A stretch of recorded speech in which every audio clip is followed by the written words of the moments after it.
Gözlerimde min yalan, İçimde bir həqiqət var.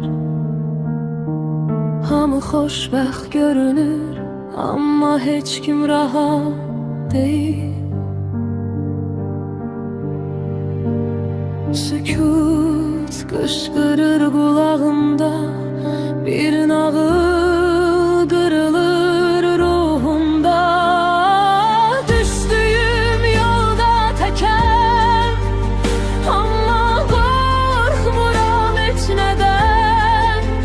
Çünki insan yalnız qalanda tapır öz içindəki səsi.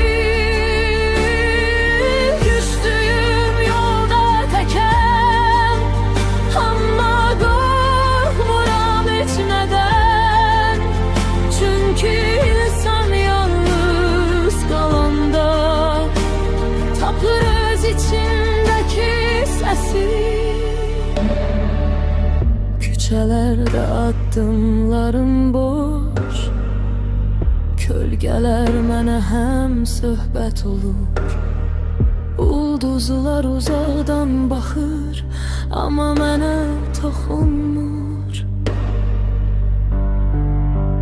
Hər nəfəs bir sual verir, cavablar qaranlıqda gizlənir.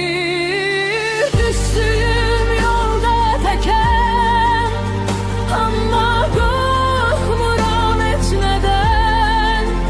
Çünki insan yalnız qalanda tapır öz içindəki səsi.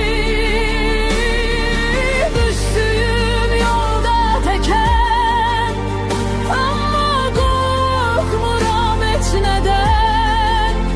Çünki tapır öz içindeki sesi.